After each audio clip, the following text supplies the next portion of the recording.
And thank you to all our panelists for being here. And a big thank you to Boston Cannabis Week and the team behind everything that came together this week. There's so much stuff. I hope everybody's having a good experience and getting to know something new and someone new as well. So thank you all for being here. This is our marketing panel. As Scott said, my name is Beth Waterfall. I am a marketing consultant to the cannabis industry since 2015. I'm also the executive director and one of the co-founders of Elevate Northeast, which is the proud education partner of this week's event. We have a really pretty dynamic panel of people that have different perspectives as it relates to marketing within our space. So we're going to start this off just with some quick introductions from each of our panelists. Let's start with Miss Cara Crabb-Burnham. Hi, everybody. I'm Cara. I am the Director of Education for Boston Cannabis Week, and I feel very privileged that I was allowed to sit in on this panel with you guys today. And I'm the Director of Education and co-founder of Elevate Northeast with Beth Waterfall. And then my professional title, I guess, is the Director of Sales and Marketing for a large cannabis facility in Millbury, Mass. And then I've worked in the cannabis space here in Massachusetts since about 2009. So I love weed. It's an important part of marketing. You need to understand your product, right? Really do. Let's move on to Mr. Glen Hawkins. Welcome, Glen. Tell everybody about yourself. Thank you very much. Nice to see everybody. So Glen Hawkins, I'm the founder and creative director of High Identity.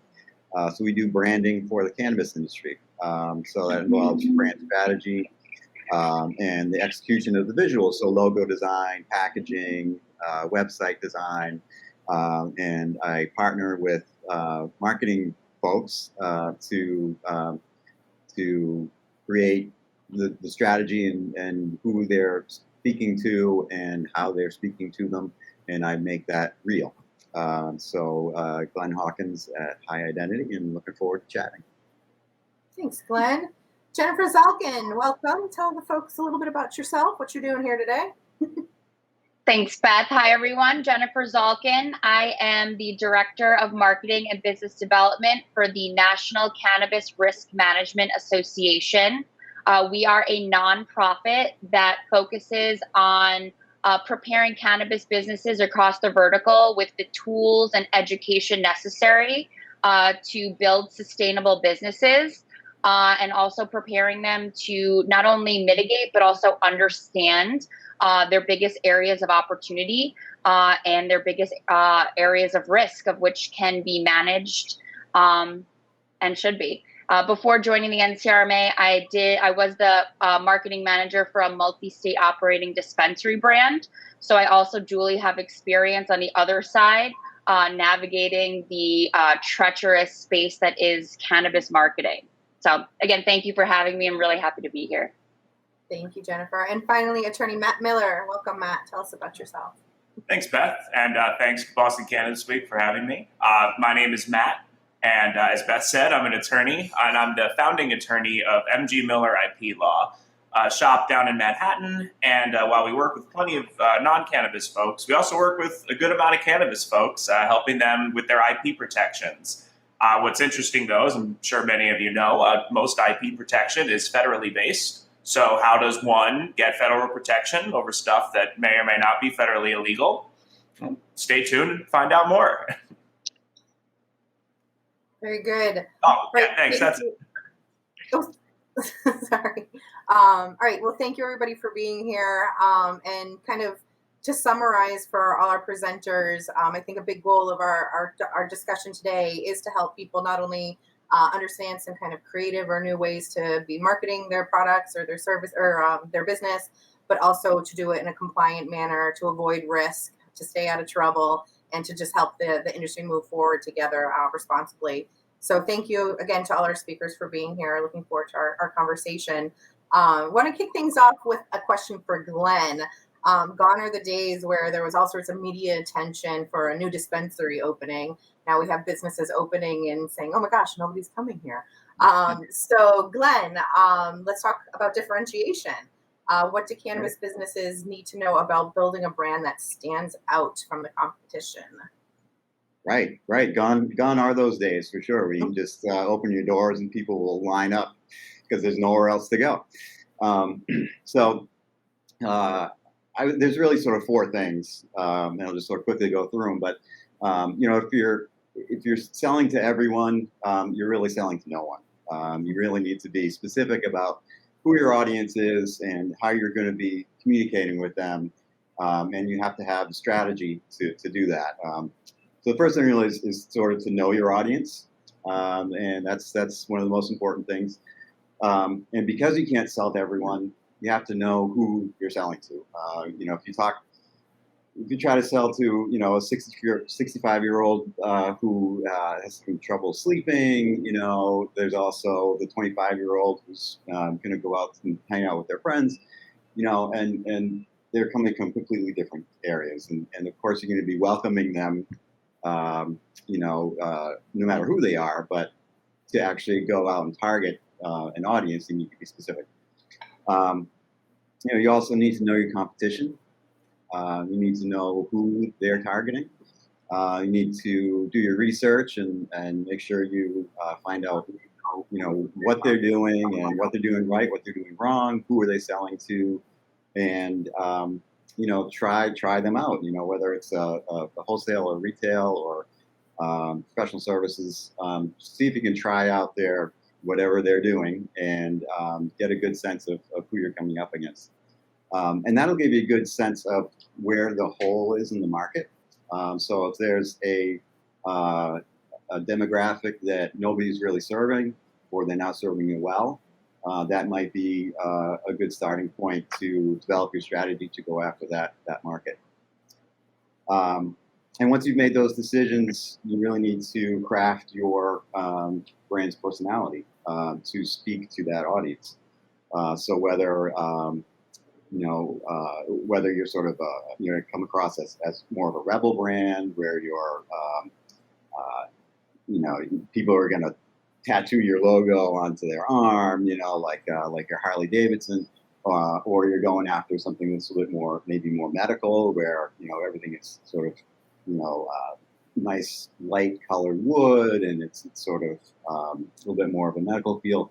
But you need to sort of decide that. And one thing to do once you do that is to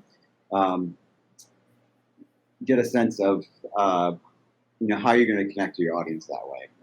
And what you want to do is write it down, and you need to live it.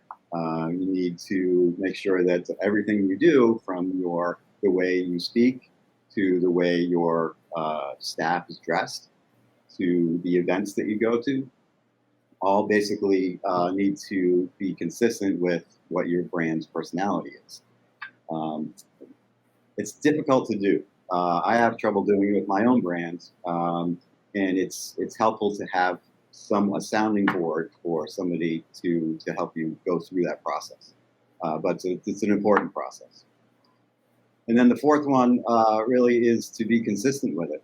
Once you've made your decisions, you need to do it everywhere. And that starts with the logo. And when you have somebody doing your logo, you want to make sure they give you a style guide.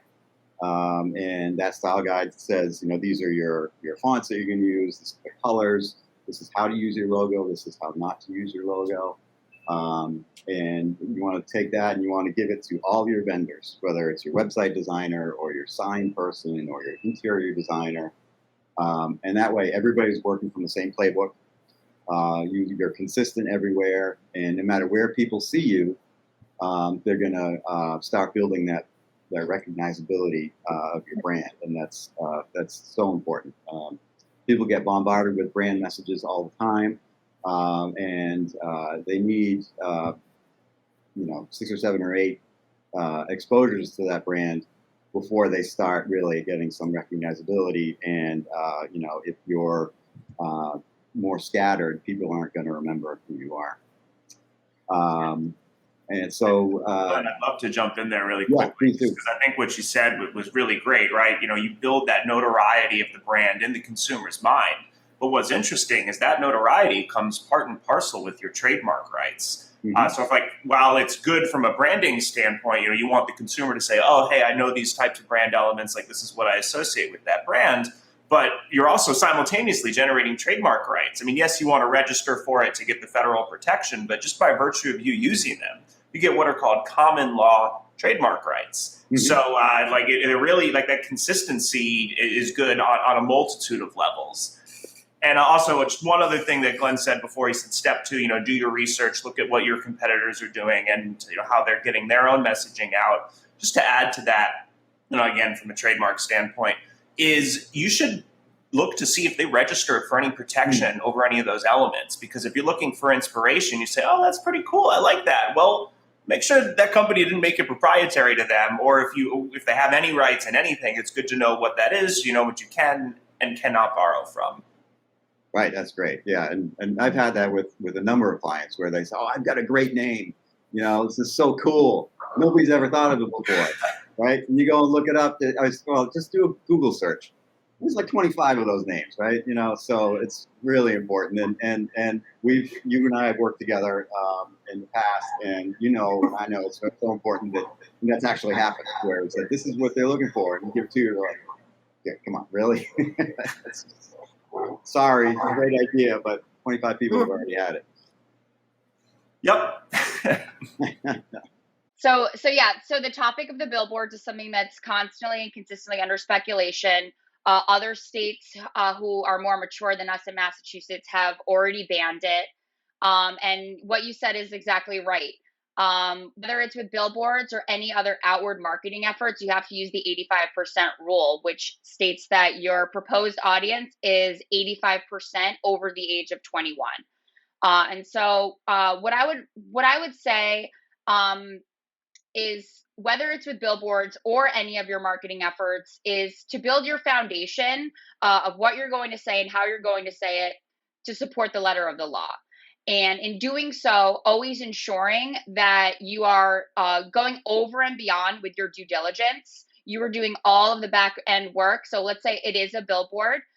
You're aware of not only the placement of your billboard for a marketing opportunity for the proximity to your business, but you understand how close it is to a middle school or a high school, and what routes people are taking.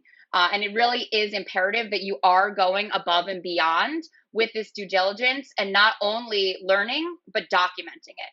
And documentation is something that we at the NCRMA are constantly pushing, constantly supporting businesses to get overwhelmingly comfortable in doing, because having a paper trail of what led to your marketing decisions, with the understanding that you are making a calculated decision, and proving that you did your due diligence, will ultimately, in the end, make or break you. And so having a paper trail is first and foremost important, whether you are, facing a lawsuit from a disgruntled parent that drives their child to school every day and passing your billboard, or if it's something even not, with a lawsuit, but that your social media page is at risk of being taken down. These have effects that are either, going to cost you lots of money, or going to cost you lots of business, or an opportunity to gain business at a time that is crucial for you. I know that, again, the topic of the billboards is constantly under speculation. We're not sure which direction we're going to go, but I could say for any of us, if you're driving down the highway, you are only seeing billboards for cannabis businesses now. And really, within the framework of what we're allowed to do, we have to keep it very matter of fact. Nothing cute, no bright colors, no big endorsements, it's no cartoons. It's a dispensary is located here. Off this exit is a dispensary. And so, I think it's worth even talking about whether or not, how much that's driving people to your business, because that is a cost with risks involved. But, you can also think of other ways that you might benefit by using those dollars, unless, again, your location is right off of the exit. I think it's definitely worthy to really think through, and again, do your due diligence as to, the benefit that a billboard will bring. I know in a state like Colorado, for example, they've banned billboards, but what businesses have done is they're adopting a highway. So there's signages on a highway that says so-and-so dispensary adopted this highway, which is duly a give back to the community, and doing a lot more than just, it's not an advertisement. It's again doing that same thing. You're seeing the name of the business, which again here we're not really allowed to say much else than that.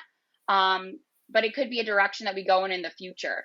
And I just also want to touch upon that a few months ago, won't call any names out, but there was a business in the state of Massachusetts that is currently under a lawsuit with Sacha Baron Cohen. He's suing them for $9 million because they didn't do their due diligence. They thought they were taking a risk. They thought that they were, going to do something that's appealing and different and really set them apart.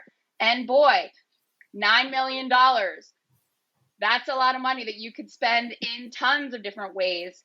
And now they're under their gun. So again, if nothing else, it's really doing your back end research, firmly understanding, taking calculated risks that you can back through documentation, if and ever you find yourself in some hot water.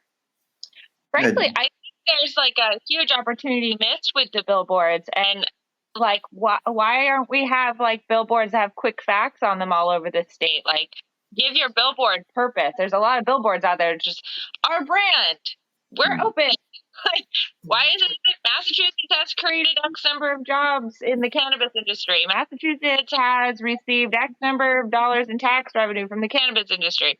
Massachusetts has this many arrests for cannabis in the year 2007 to this many arrests for cannabis in the year 2021. Like none of them are, in my opinion, being really, I'm not going to say my company doesn't have a billboard out right now. And I tried so hard. I was like, hey, let's do this with more purpose. And a lot of people just see the brand opportunity right there, right off the bat. So totally. And like, just to add to that, I mean, I think first and foremost, any business should have their predominant strategy for marketing to be educational first and foremost. But I also think the billboards could be a really great opportunity. Right now, it's being used to direct people to a dispensary or a location, and then from there engage in creating an experience that's memorable. Like, once you get people into your bubble, there's a lot more you could do and say. But if instead of using it to promote your own business, we all have the same goal here, even though there is a level and an element of competition, because of course you want the business, that's in your area versus sending people to another dispensary brand. But we could potentially use this as an opportunity to all work together on more so normalizing, cannabis and getting, the still naysayers out there more comfortable with the idea of passing a billboard or, hearing about a dispensary brand on the radio. If we utilize it to promote cannabis and educate on the bigger picture versus driving business. And also, I've noticed too, it's difficult to get some of those statistics to back up the 85%. We had recently a client who bought billboard space, and it was perfect position right off of the exit, but it's privately owned, and they don't have that data. So the challenge was to how to go to the commission and even the local folks and say, this is an 85%. And what they had to do was gather information from sort of surrounding billboards, but sometimes that data just isn't even there. Yeah. And again, pulling data like this really requires having somebody or a team of people who are solely, their sole job and role is to stay on top of this. Because again, if you don't, the worst could happen, and you'll wish that you took a lot more time or had somebody who was really invested in ensuring, and again, whatever it takes, this is all new. It's like the new frontier. We'll learn from somebody else's mistake, and we really do have to leverage the mistakes of others, not cheer about it, but to leverage the mistakes as learnings and share them to one another, so that it's like, hey, we all have the same goal. Here's what I did. Here's what not to do. Because ultimately, any time that a dispensary or a cannabis brand is in the news, for being at fault or violation, that is a step backwards for the industry as a whole. Absolutely. I'm back. Can you hear me now? Yeah. Sorry about that. I hope it doesn't happen again. Sounds like you guys covered billboards. All right, very good. Was there anything, Matt, that you wanted to talk about from brand management, protecting a business from imitation? Yeah, absolutely. So this is going to sound like really dumb, common sense advice, but you'd be shocked. You got to look for infringers. When someone's going to copy your stuff, they're probably not going to let you know. They're probably going to do it in some corner of the country that you're really not aware of. And it's just something that seems so common sense. Yeah, of course you got to look for it. But it's just, in my experience, really a big blind spot for a lot of people. So when you have your business and you're doing great, and I'm sure you know what's happening in your own state, but perhaps somebody, right? I mean, I think New Jersey is probably going to have a couple of these, right? So Massachusetts, you guys, your industry is really starting to mature. New Jersey, it's just in its nascency, right? We're still waiting for the applications themselves to come out. And I bet there's going to be a ton of people who look at Mass and say, oh, I love that branding, or I love this other element. And they're just going to take it. And if your sphere of knowledge is only in Massachusetts, they're probably going to operate for a while before one of your customers says, oh, hey, they got one of these down in New Jersey. So you really got to go and look. The other thing that you got to do is get your own type of protection. So, the easiest thing, there are state trademarks. So for, go to your state and file your trademark. I know for sure Massachusetts has one. And that will give you the exclusive right to use your mark within your own state. So, but that said, ideally you'd want nationwide protection. But here's the rub. To get a federal trademark, you need lawful use in commerce. And that's lawful under federal law. So you're not going to be able to say, hey, I'm going to sell cannabis under Matt's Crazy Cannabis brand and then get federal protection over that. But that said, many, many brands have federal trademarks. So how are they going about what they're doing? Well, there's a couple common strategies. So the OG strategy was we're going to put it on a T-shirt. We're going to file for our trademark in clothing. You can put whatever you want in clothing and it's fine. And sure, you will get your trademark. And I think that has some value. When evaluating trademarks, though, right? So if I were to sue somebody, say, hey, you're copying my brand, you're infringing my trademark, I'm going to sue you. You have to look at the similarity of the goods. So if someone's selling ice cream and someone's selling gasoline, it's probably not going to cause consumer confusion and certainly not rise to legal liability. So when someone's selling shirts and someone's selling cannabis, how related are those products? I mean, I know a lot of cannabis companies have merch, but that's not really what it is. So what I recommend for folks are a couple other strategies. So you can go and sell lawful hemp, right? Legal hemp under 0.3% THC on a dry weight basis, completely compliant with the Farm Bill, completely compliant with federal law. So if you were to file your trademark over your hemp line, well, I think any consumer would say, oh, hey, this hemp stuff is pretty related to cannabis or marijuana. And that's going to, I think, give you a better cause of action down the road, because I think something we all know is that eventually within our lifetimes, and maybe not under this administration, but I bet within the next decade, we'll get federal legalization. And at that point, what's going to happen? Well, some folks are going to have pre-existing rights and some folks won't. And I'll leave it up to you to guess who's going to triumph in the end there. So, I know it's really forward thinking, but if you're in this for the long haul, it really is a good idea to try to start to cultivate whatever IP protections you can.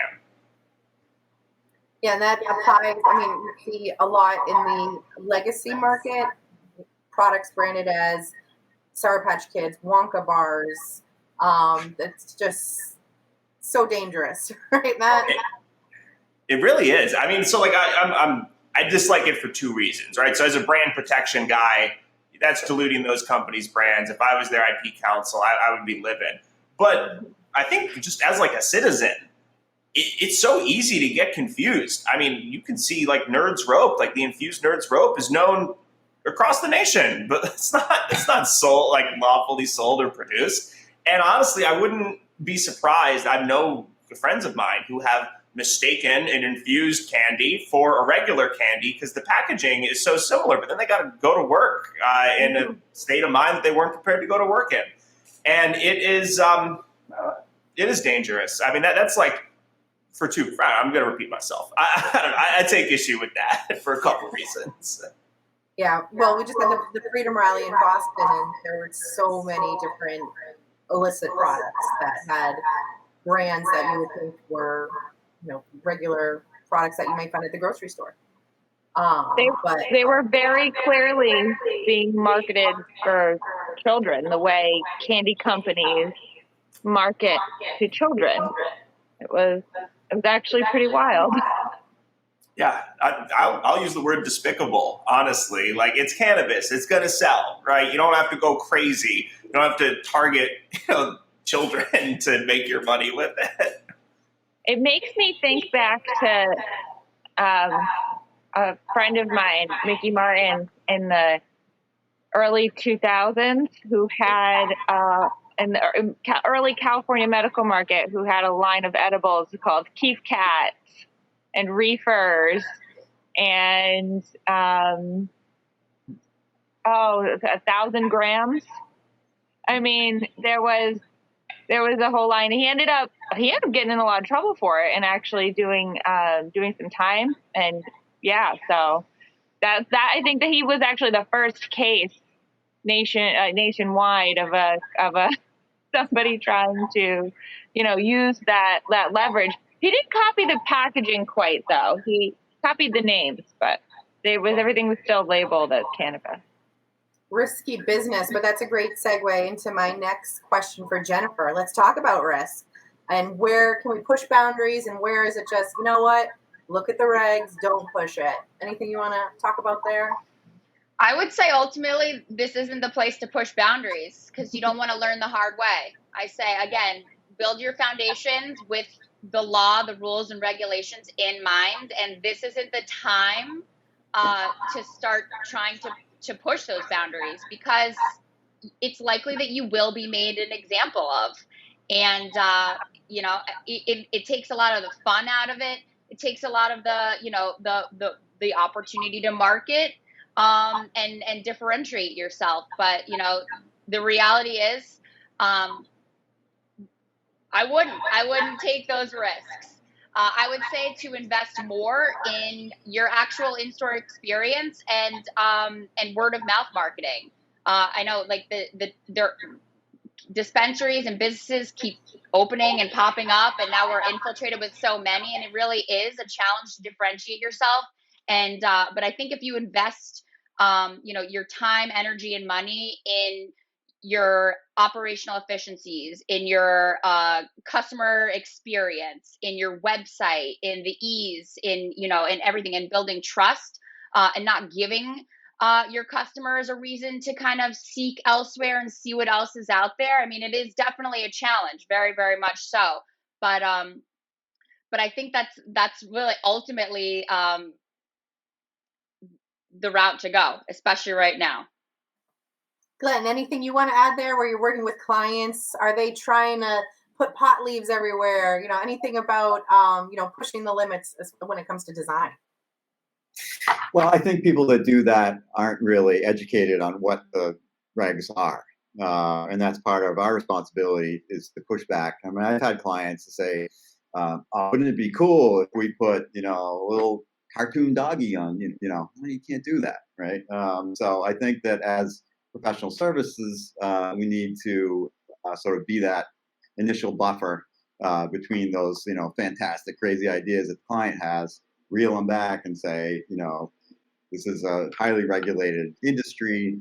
There are certain things that we need to avoid, and just be that, more consultative to them. And I think my experience is that they haven't really come from a point of trying to intentionally push the limits. It's just an education, and they really need to have somebody like Jennifer or Matt on their team to keep them in line and have them understand what some of these risks are.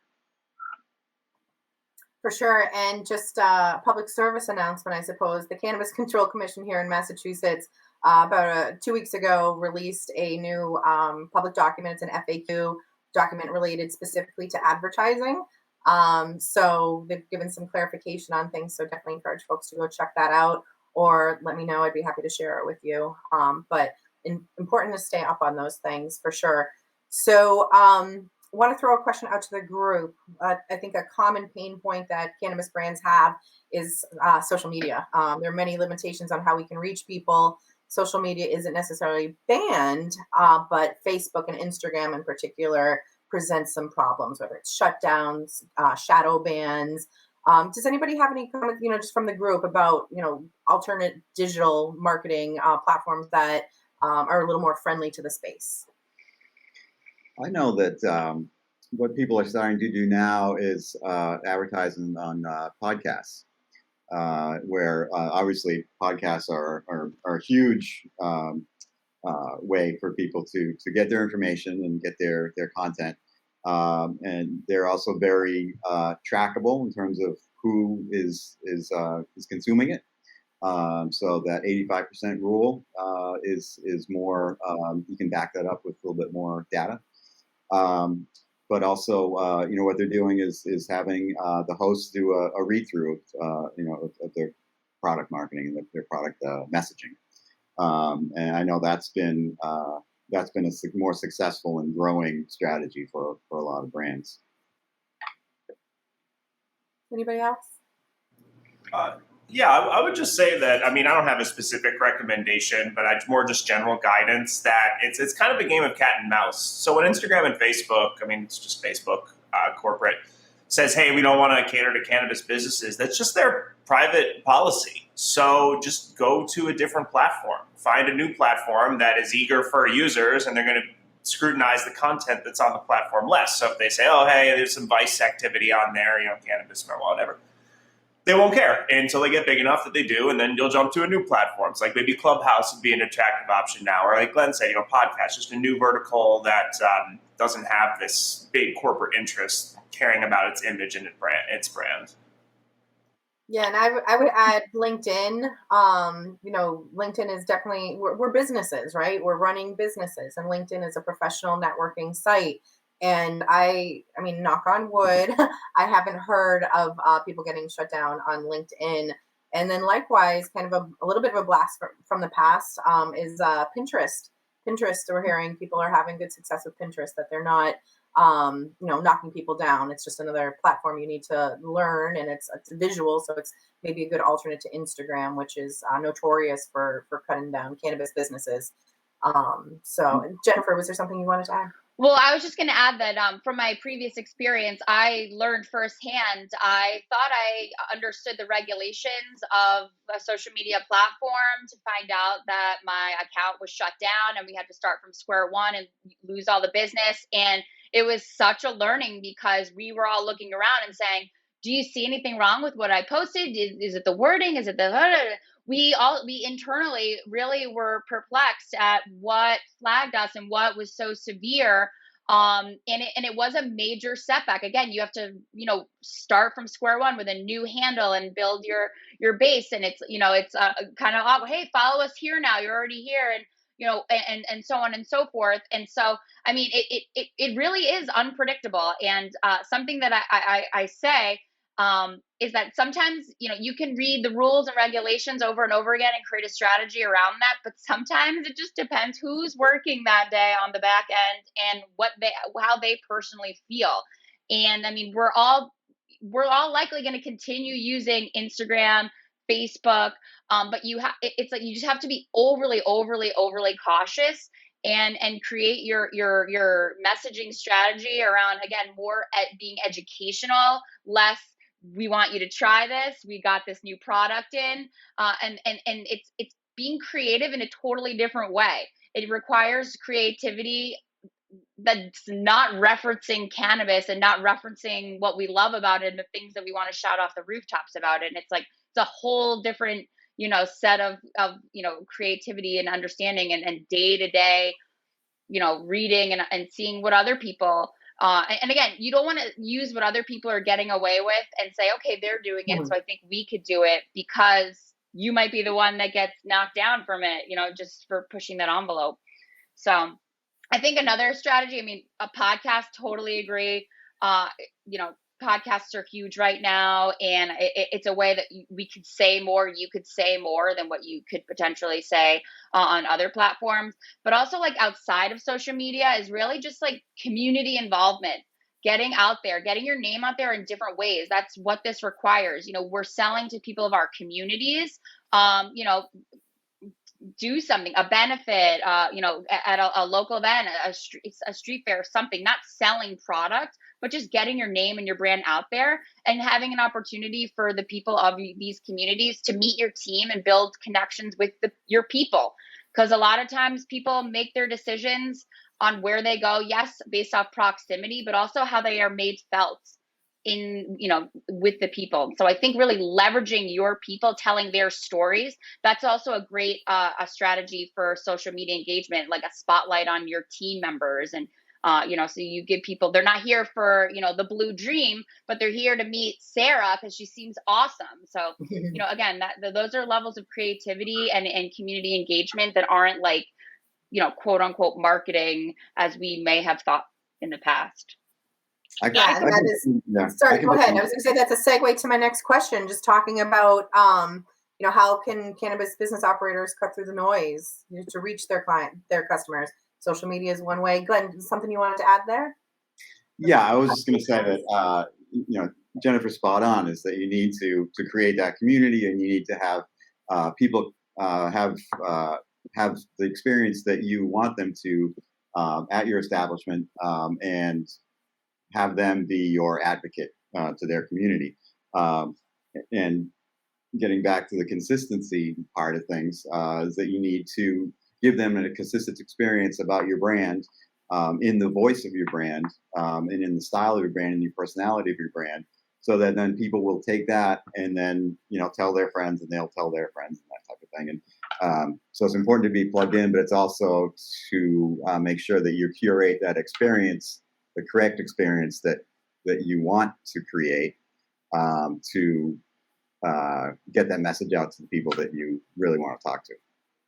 Yeah, Cara, you recently went through this with one of your employers. Getting the company ready to come to market, to launch, and all that. You went through buying products. Anything you want to add about being different, and getting your target demographic into the store? Yeah, no, that was really fun. One of my previous employers, one of the last things I did with them was fill the vault, a retail store here in Massachusetts, and without its own cultivation or manufacturing. So, spending hundreds of thousands of dollars on marijuana in a couple of weeks was an experience. The Massachusetts wholesale market is a wild, wild place. There's in most standard industries, there's procurement schedule, so what you're buying 2 weeks out, a month out. Like some industries, I've just learned recently that the timber industry knows that they're buying 18 months out.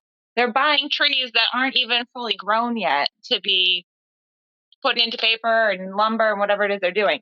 So putting that, like, in Massachusetts, if I go to order some product for the store, let's say I'm running low on some pre-rolls, I have to call all of the wholesale vendors or go on their individual websites or online ordering systems and get these menus every week. And that's what they have for like the next 4 days, because everybody is fighting over the same material that hits the market on Monday morning.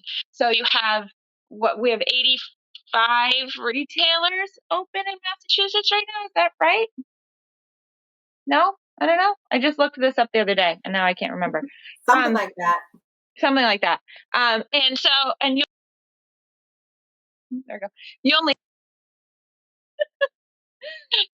have a handful of operators that are able to produce and vend, and so then you end up with a very stable $30 wholesale eighth that the retailer can't even keystone, and the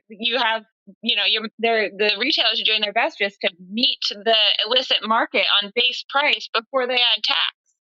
So I don't know if that's what you asked, but the wholesale market. So it sounds like there's still a little bit of a challenge to differentiate through your product selection, because maybe everything you want isn't going to be there. Yeah, you're fighting for it. There's a hot sauce on the market, which is fantastic. I'm not going to talk about brands, but there is a hot sauce on the market that I really enjoy.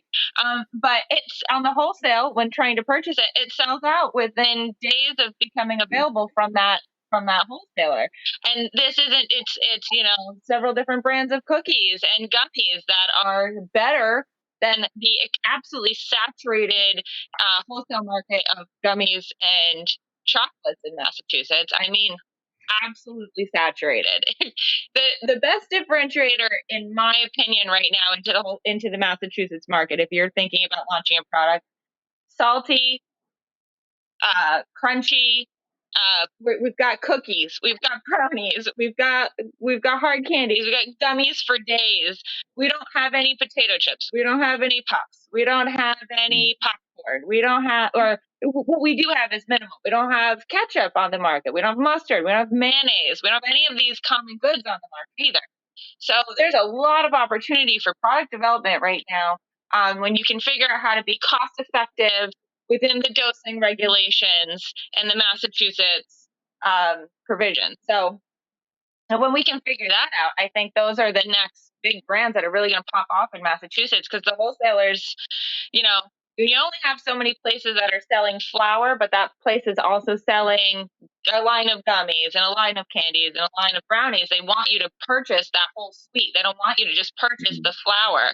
So you have these retailers who just get jammed up with tons of gummies and tons of chocolates in order to maintain the flour that they need to accommodate their customers.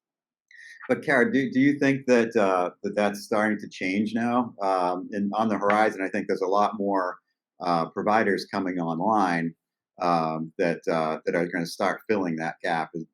I mean, you're more of an expert at that than I am, but I think that's sort of what I'm hearing.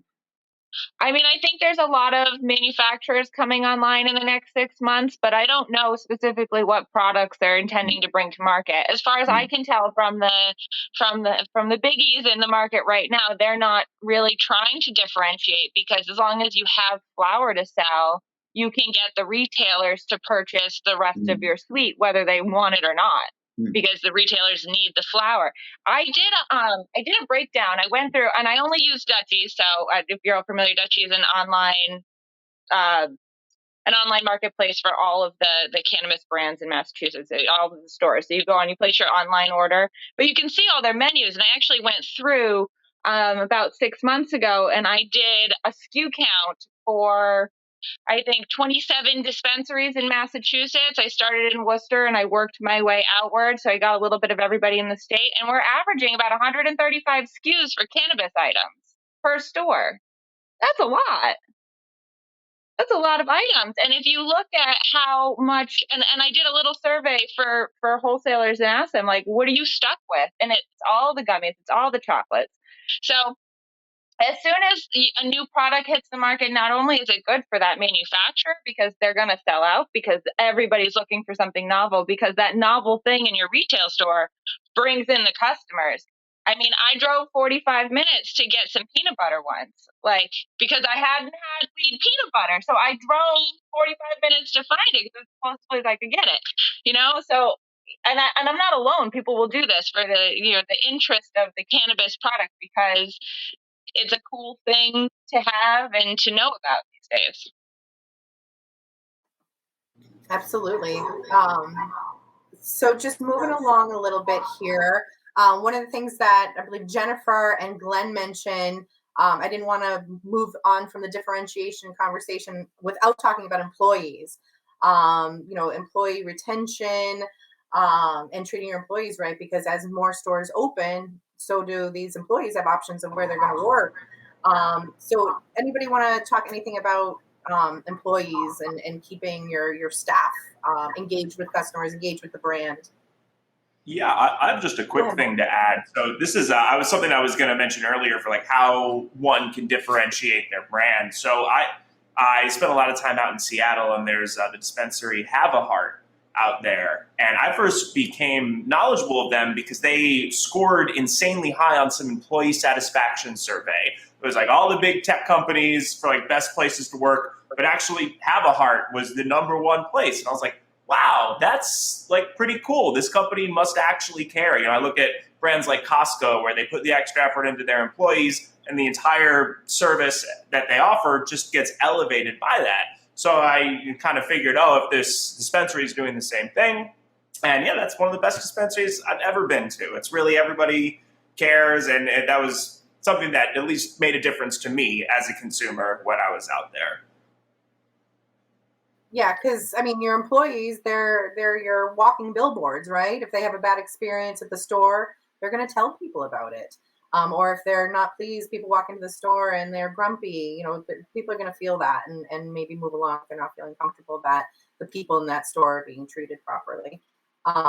So thank you for that. Anybody want to add? Jennifer, just to add to that, yeah, I mean, something that has always been a rule of thumb for me, and all of my previous jobs in the restaurant industry and now cannabis is you must treat your employees, they are your greatest asset. And you must look at them. I always call them the internal customer and the external customer. You have to get the buy-in. And again, I say buy-in, but you have to get the buy-in of your internal customers in order to create an experience for your external customers. And again, word of mouth is above all the most powerful form of marketing ever, and that will never change. And that doesn't only, qualify for your external customer. If you have an internal, they will talk. They do talk. They work in cannabis. People want to talk to them about what that's like. Everywhere they go, they're going to talk about it. And so you want to ensure that not only for that reason that you're giving them a great experience, but the amount of risk and cost, if you have high employee turnover, if you're training new employees every month, I mean, your customers are going to notice, where's so-and-so? Where'd they go? What happened? It will reflect in like a snowball effect of, again, how your customers perceive what's going on.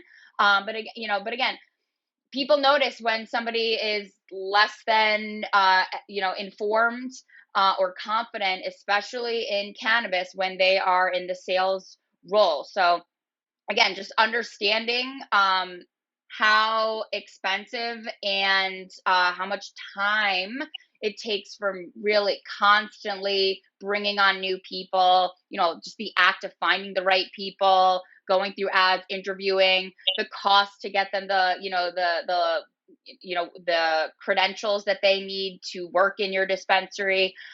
It's very costly. And there's a lot of risk when people are coming in and out of your business and seeing what's going on. And if, and again, having a reason to dislike and share your secrets, that could come about in a number of ways. And so, yeah, first and foremost, people always remember how somebody makes you feel. So you can have the best product, you can have okay product, but if you feel warm and comfortable in that experience, that will mean something. They'll remember. And I think that can extend also, or I know it extends not just to how they treat their employees, but how they're treating their communities and how they're, living that responsibility that cannabis businesses have to right some of the wrongs of prohibition and disproportionate drug law enforcement. So kind of going back to our original talk about, weed not necessarily selling itself, but do you think, we have more woke people out in the universe? So does altruism and good community impact, is that a good marketing strategy? I think Absolutely. I think it's essential. Go ahead. Yeah, Go ahead. I think that participating, sponsoring the events, participating, giving to scholarship funds. There's so many ways that you can do good for the industry, meet your impact plan goals and your community requirement goals, and show people as a marketing effort that, look, we do this. This is a good thing. Shop with us, because when you shop with us, we're able to do more good things. So absolutely, participation is key. I mean, besides the fact that MCR was the first lab to open in Massachusetts and therefore has everyone in the state as a client, but they participate in everything. They are at the NECAN. They are at the MJ BizCon. They are at the small festivals. They are at the Turftown Throwdowns and the Croptoberfests of Massachusetts. Like, they're at everything. They never miss an opportunity. They sponsored Boston Cannabis Week. So, like, you know, they're just always using that platform to participate in the community and build their clientele. I mean, it's great. There's so many opportunities. Yeah, there's so many opportunities to do that, and I think as you're picking and choosing where to support and how to do it, as you're making those decisions, I think the important thing is to go and step back and look at your brand and say, is this an appropriate place for me to be, for my brand to be, and why? And you know, I think having that strong platform of understanding what your brand is all about helps inform you for doing all kinds of business decisions. And one of them is community based, and others are, you know, where you show up, where your staff shows up, and who you support. But it's no matter what decision you make to participate in, it's essential to be out there at some point. Mm-hmm. Yeah, and just to add to that, I think something that Glenn touched upon, like early on, is when you're creating your brand voice and your marketing strategy. I think the first and foremost most important thing is understanding like who your target audience is that you are intending to appeal to, and then also letting that drive how you connect with the community. So, for example, if you are like a veterans-driven business. And you are creating a safe space for veterans through understanding, through normalizing, through education, then getting involved with the veterans community as well. Outside of a means of product sales, that is that again, it's involved. It's taking your brand and your purpose, and it's bringing your purpose to life. Same, we see like a lot of dispensers like are very social equity focused. And I'm not going to give names, but I did visit a dispensary recently that created their waiting area to a social justice like museum, historical museum that was educational, that was impactful, that had meaning. And when you're saying your mission and living your mission, it's two totally different things. And really truly living your mission in a way that gives back will be much more impactful. So I actually have a little more nuanced viewpoint on this, and not to disagree with you guys. I just think there's a couple other considerations. Like, of course, doing the right thing is important. I think everybody says, hey, I like that. But my view is that it depends on how mature your regional industry is. So for a place like Massachusetts, I mean, Cara brought it up earlier, you're still competing with the illicit market. It's still there. So there is a huge contingent of people who really don't give a shit. They want their cannabis and they want it good and they want it cheap. And beyond that, they don't have much consideration. So for the younger industries where they are still figuring out how to economically combat the illicit industries, I think it is going to be less impactful. But as you go to some of the more mature industries where they've really got the regulations down, they got the taxation schemes, and then just the amount of product, supply and demand, so that the legal market really can compete from an economic standpoint. I think, and it's less of a, oh my God, thank God I got my weed, to more where you can be that more conscious consumer, where you have the choice and you have the opportunity to really consider where you're getting it from. So yes, it's important, but I think it depends. In all things, right? It does depend. Anybody want to add anything about altruism and philanthropy in cannabis for marketing? Or not that it's for marketing, but it can certainly complement your marketing strategy and something to be aware of, as a marketing person working for a cannabis business, understanding what the business's goals are, and like Jennifer was saying, your purpose. So that's, your why. Why are you doing this? And aligning those other efforts with that can be smart from an efficiency perspective, but then also, strengthen that brand image as well when things line up in an authentic and meaningful way. Yeah, I think too, as Jennifer was saying, it's very important. But what I've noticed is that there is such a common set of terms and things that people say on their website that it becomes almost it gets repeated so many times that it becomes just sort of background noise and people don't notice it. And I think that's going to be starting to be the challenge, where everybody on their website says, look, we're part of the community, we love everybody, we're going to do this and that. But as Jennifer was saying, you got to live it, and you can write it down and people sort of pass by it. But if you're actually in the community, and we've got a client who actually is going to start a garden, vegetable garden on their property, and use that to help local food banks in the area. So things that are creative and sort of get that message out. Is even more essential because everybody's saying it, but not everybody's doing it. I also just want to add that, not every business needs to have like this, like bigger than life purpose. It could just be to be like an awesome, weed shop that's like cool and fun. But regardless of what your purpose is, I think everyone's purpose should be to run operationally sound businesses. And this is where like my risk management comes in. Great marketing is awesome, but it's hard to bounce back from bad marketing. And that's not something you do necessarily thoughtfully or on purpose. If you find yourself with an employee safety issue that happens, within your building, and because you didn't think through, slip, trips, and falls, you didn't have a system and process in place, or, product contamination, those things that the news will take a hold of, and you can have, the greatest, marketing, ever, but, those are hard to bounce back from. So I think, again, it's not direct marketing, but it's ensuring that you are making, smart decisions as you build your business, and, from an internal standpoint, so that you're protecting yourself from potential negative, press and, being in the news, or, whether or not your licensure is at risk. It's still stuff that's tough to bounce back from and very costly. So.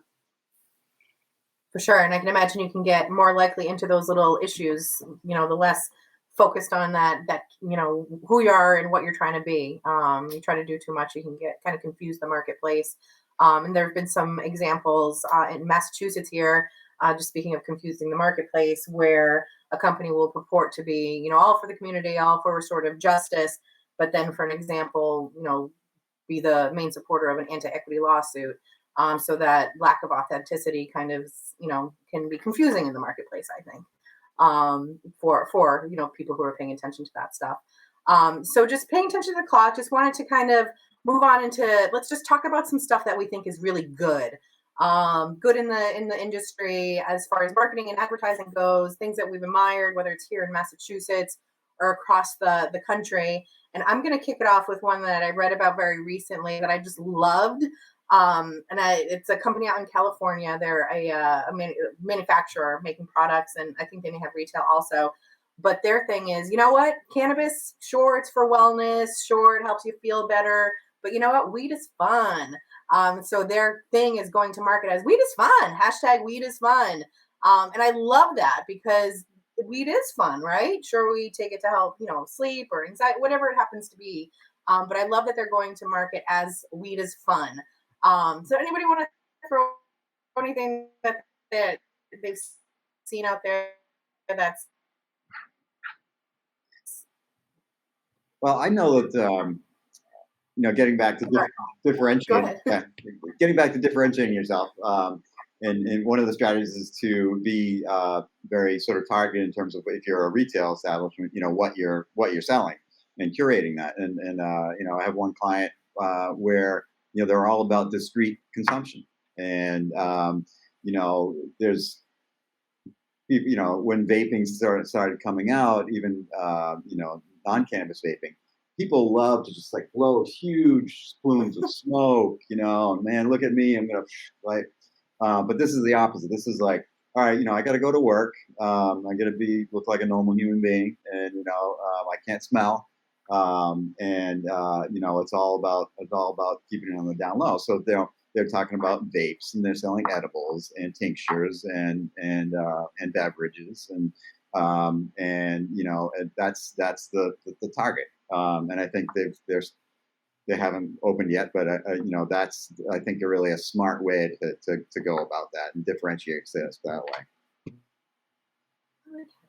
Yeah, I think that's, I'm sure this is a professional hazard, right? But for me, I always like the initiatives where they try to make cannabis a bit more serious, right? Like, yeah, in college, we all did that. But I'm an adult now, right? I have like responsibilities, and yeah, I like to enjoy it in the evening, but it's nice, I don't know, it'd be nice to have a bit more mature stuff. So when I see stuff, there's a company out in Massachusetts, full disclosure, they are a client, Green Goddess Supply. They have this product, the Armoire, and it just looks like a cabinet, but it's like a really sophisticated grow box, completely odor. Like you would never know. Like it would look completely appropriate in this room, like totally fine. And that's just really cool. I like the more serious, the more adult aspect of it. And I know that's like lame, but that's how I feel.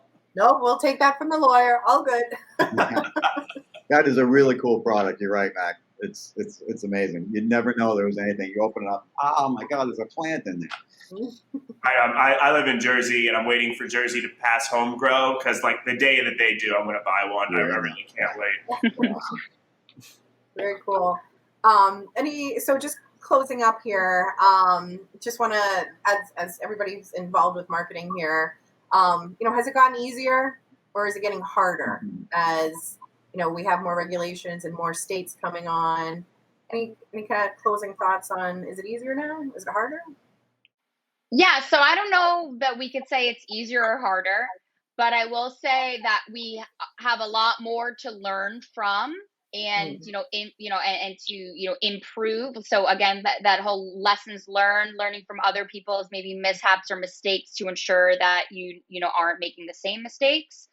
So we've got more to pull from. So I think that, again, doesn't make it easier or harder, but in a sense, it makes it easier, or, you just have to pay attention. But something that I will say, from being in Massachusetts with the maturity that we are currently at, and, being a part of the industry as it's growing, now that we're somewhat on the other side of COVID, I will say that the most fulfilling part of it is, we're all getting together and seeing this industry and learning what facets people are driving, and what their mission is, and their whys. That community, now that we're now open, and we could shout it off the rooftops within to one another, has been really incredibly rewarding, and makes the trials and tribulations so worth it, to be a part of something. And so, yeah, I'm eager and excited to watch it grow. Again, not expecting it to necessarily get easier, but feeding off of each other's passion and drive, it's just incredibly exciting, and again, a rewarding thing to be a part of. I agree. I sometimes get myself frustrated, and I say, I get to do this. I don't have to do this. I get to do this. Yeah, like I get frustrated, and then I go to something like NECAN, and it's like everyone's together, and it's inspiring. And it's like, oh, even though last week was tough, like this is why we do it, for this feeling, and to, like, again, learn about what each other's doing, and there's just such a wide array of directions to go here, and we're all collectively moving towards the same goals, and that's cool. Glenn, you had something you want to add? Yeah, no, I completely agree. It's neither getting harder nor easier, but it's more fun, I think. As more people, there's more competition. There's certainly the innovation in the industry is just incredibly inspiring, whether it's products or services or whatever it is. And there's so many people that are so jazzed about the industry and smart that there's just incredible things that are happening, and it just feels like a privilege to be working with those people and being involved in the whole industry, and it's incredibly inspiring. It's hard. It's a lot of work. We're all losing sleep and all that, but I think at the end, I think we're building an industry which is incredibly exciting, and for us to all be involved in it together, I think years down the road we're going to look back and say, "Wow, look at that! Look at what we did." It was hard, but we killed it. Right on. I like that. Matt, you want to add anything? Yeah, I do. So, right, I'm the guy saying, people say, "Matt, can I do this?" Right? And then I'm like, "Oh, man, I hope I'm right." So, in a sense, it's both easier and harder. It's easier because there's more regulations. People have had more time to try stuff out, see what works, see what doesn't, and that's good. More rules is good in a sense because it offers clarity. More rules is bad in a sense because there's more rules and more ways you can get tripped up and more pitfalls that you can have. So it's kind of harder in that sense. What's cool though, especially right, like we're down in New York and Jersey, it's all negotiable, right? The laws are currently being discussed right now. I have the opportunity to submit public comment. I can go speak to the CRC, have my complaints heard and discuss it with them, and that's really cool. So unlike a lot of stuff where things are set in stone or you got to have enough money to really lobby Congress, here you really, if you want to, you can move the needle on your own, or you have the opportunity to do it. I think that's really cool. And then just to also enter the sentiment, yeah, it is awesome that we get to work with Cannabis, for my job, right? We're going to NECAN in Atlantic City. I was talking to one of the staff, and I was like, "Oh, I'm sorry to make you come on a weekend and work." He's like, "Matt, it's a cannabis convention." And it's like, I agree, but it's just it's a cool place to be, and I think Glenn nailed it. Years down the road from now, I think we'll look back and say this was awesome. For sure. All right, I love that. All right, so why don't we wrap up just giving our listeners a little information if they want to follow up with any questions or want to create a brand or refine their brand or whatever it happens to be. So let's go around the room, your website, email address, whatever you want to share. Cara, let's start with you. Yeah, you can find me at elevatene.org and or you can email me at cara.crabb.burnham@gmail.com. Very cool. Thanks, Cara. Jennifer. So you guys can learn more about the NCRMA at ncrma.net. And you can reach out to me directly at Zalkin, that's JZALKIN at ncrma.net. And I would say folks should reach out to me and my team. Really, again, like Glenn said something where it's fun. We're having fun. It's fun until it's not fun, until something happens, until you wish you had a handle over something that you didn't. The way that I explain it is if you notice a pipe is dripping, you don't do anything about it until the pipe bursts and everything is ruined and you have to take off work and it's costly. What we do is you might not even see the drips, but we come into your business and we help you identify where those drips are, where those potential areas and those threats are. And we work with you to get a handle over them so that you're not experiencing anything that makes this not fun, that is detrimental to your business, to your business goals. It is costly. So reach out to us at the NCRMA and go to our website, ncrma.net, to learn more. Thank you. Matt, how can folks find you? So I would love if you followed us on Instagram. I try to put out interesting content. It's MG Miller IP is the handle. But of course, if you just like to work with us, visit our website. That has every bit of information you could possibly want. That's mgmiller.legal. Thank you. Glenn. All right. So the company is High Identity, and it's spelled hi-identity.com. And I'm Glenn with one N at hi-identity.com. And love to talk with anybody who's interested in just chatting. Thank you, sir. And to wrap it up here, again, I'm Beth Waterfall. My website's bethwaterfall.com. I recently posted a blog post about the recent released FAQ guidance for advertising here in Massachusetts, so check it out there. Or shoot me an email, beth@bethwaterfall.com. Also, of course, elevatene.org, and on socials at elevate_NE or at Beth Waterfall. I look forward to connecting. And Scott's here. Hi, Hi, Scott. everyone. Thank you guys for such a great informative panel. I actually, watching backstage, got a lot of great information myself out of this. So I know our audience is really going to enjoy it.